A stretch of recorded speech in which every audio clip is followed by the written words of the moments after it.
अंबल बजावनी कर कर लाभ लेना, यही संदेश मेरा आप सब लोगों को है। अभी बिहार में एक हफ्ता हम हैं, उसके बाद में जैसे हर स्टेटों को हमने समय दिया है, हर स्टेटों का समय हमारा लगभग 3 महीना ये देश को सब जगह समय दे चुके हैं। हम जा रहे हैं तो सभी जगह थोड़ा थोड़ा हम समय संदेश दे रहे हैं।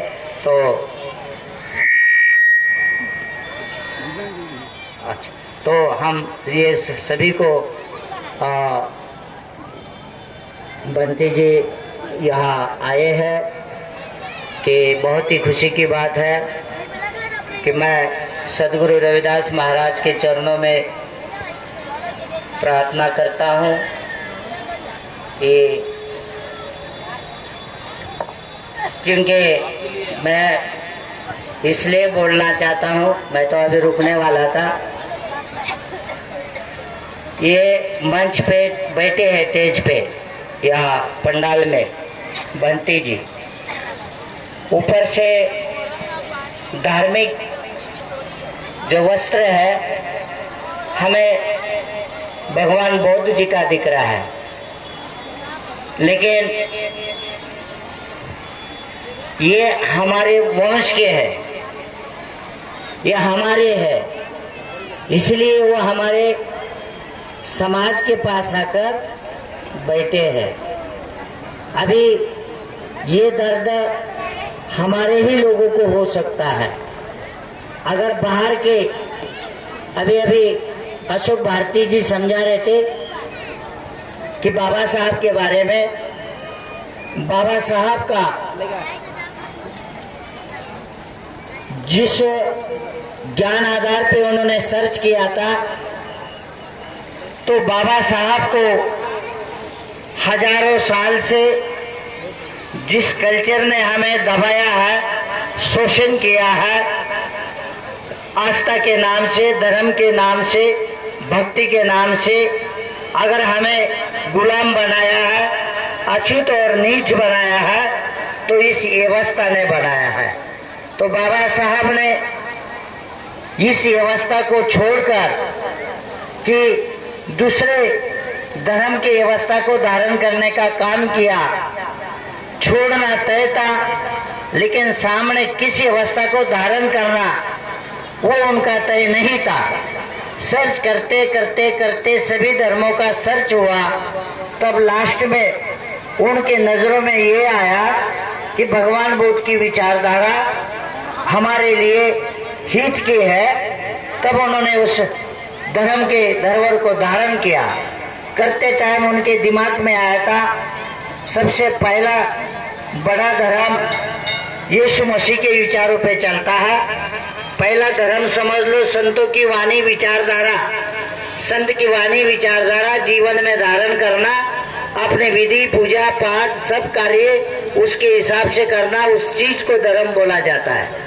तो उन्होंने जब उनको लगा, तो यीशु मसीह ने अपने पूरे यूरोप कंट्री में जब उनको इस विचारों से जोड़ने का काम किया, तब जीते जी समाज ने नहीं स्वीकारा। लेकिन आज पूरे वर्ल्ड में सबसे बड़ा धर्म क्रिश्चियन है। सेकंड नंबर पे मोहम्मद पैगंबर की विचारधारा मुस्लिम धर्म है, और थर्ड नंबर पे, तीसरे नंबर पे बौद्ध विचारधारा थी। तो बाबा साहब को ये लगा कि इस धर्म में मैं जाऊंगा तो मेरे समाज को उसका लाभ मिलेगा। अगर समाज पे कोई अन्याय होता तो वहाँ कोई ना कोई आवाज उठाने वाले चाहिए, तब वो सामने वाले डर जाते हैं। जैसे किसी एक गांव में एक घर के ऊपर अन्याय हो रहा है, अगर 10 घर खड़े हो गए तो उस घर को, अकेले घर को थोड़ी अंदर से मजबूतपना मिलता है, ताकत मिलती है कि मेरे साथ ये लोग खड़े हैं। ऐसे विचारों से बाबा साहब ने उस विचारधारा को धारण किया था। लेकिन हमारा समाज उस एक विचारधारा में नहीं है, सबसे ज्यादा मनोव्यवस्था में है। बाद में हमारा समाज बाकी के धर्मों में, सिखों में है, जैसे क्रिश्चियन में है, लिंगायत में है, नौ बुद्धों में है। तो हमारी जाति एक है, हमारे महापुरुष मानने वाले हम दो हैं। गुरु रविदास बाबा साहब को पूरा देश दुनिया के लोग हम मान रहे हैं, तो फिर भी हम आस्था से धर्मों से अलग अलग जुड़े हैं। तो इसी के लिए मुझे ना किसी के धर्म की टीका करनी है, मुझे ना किसी के धर्म के बारे में बोलना है, लेकिन ये समाज भटक चुका है। तो अगर हम हमारे वंश में कुल में हमारे विष्ट देवत कुल देवत गुरु रविदास का जन्म 643 साल पहले होता है, और उस समय में हम क्यों नहीं समझे? तो हमारे समाज को ये ज्ञान नहीं था, ये बुद्धि नहीं थी कि जो सामने वाला बोल रहा है वो क्या गलत है या सही है। सामने वाला जैसा बोला वैसा हमने मान लिया। हमारे पावर को, मन को गुलाम उन्होंने बना दिया, और उन्होंने कहा कि ये पत्थर तेरा उद्धार करेगा, तू इतने दिन इसको पूछ। तो हम पूछते ही रह गए। लेकिन समय अलग हो रहा है।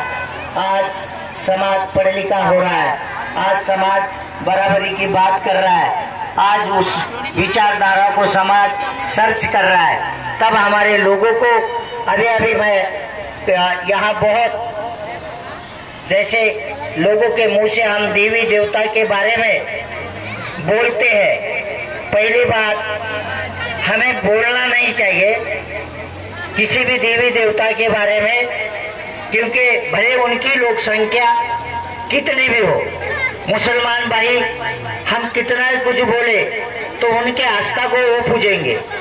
भले राम हो, भले कृष्ण हो, भले कोई भी महापुरुष, उनके अनुयायी जरूर उनको पूजेंगे।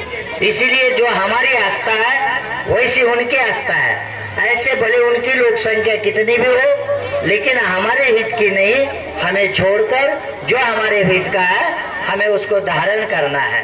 अगर हम लोग उनकी बुराई करते रहे, लड़ाई झगड़े करते रहे, तो हमारा समय व्यर्थ होगा, हमारा धन व्यर्थ होगा।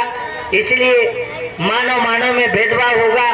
तो देश का सम्मान करना हमारा सबका कर्तव्य है, और सभी महापुरुषों का सम्मान करना ये भी हमारा सबका कर्तव्य है। और अपने अपने माता पिता की सेवा और अपने विष्ट देवत कुल देवत सदगुरु रविदास जी के वचन का पालन करना, ये पहला हमारा धर्म है। तो यही संदेश मेरा आप सब लोगों को है।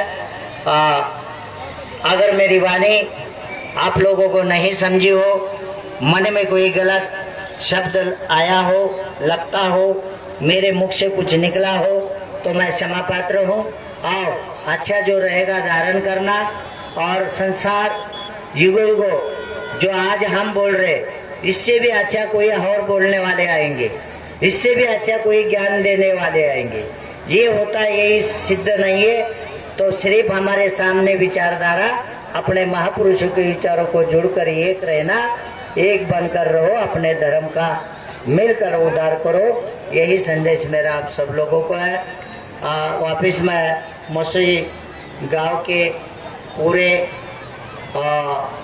नगरवासियों को सदगुरु रविदास जी के चरणों में प्रार्थना करता हूँ कि सभी के परिवार और वो सुखी रहे, और जितने भी आप समाज का धर्म को आगे बढ़ा रहे हो, और जितने आप गुरु भक्त प्रचार कर रहे हो, तो सदगुरु रविदास परमात्मा के चरणों में मेरी प्रार्थना है कि आपके सभी के परिवार सुख शांति आनंद से रहे, और बहुत खुशी से आनंद से आप आपके धर्म का झंडा लहराए, ऊंचा करे, और अपने महापुरुषों को माने। यही संदेश मेरा आप सब लोगों को है। जो बोले सो निर्भय सदगुरु रविदास महाराज की जय। सदगुरु रविदास शक्ति, सदगुरु रविदास शक्ति, सदगुरु रविदास शक्ति। जय गुरुदेव, जय गुरुदेव, जय भीम, जय भारत।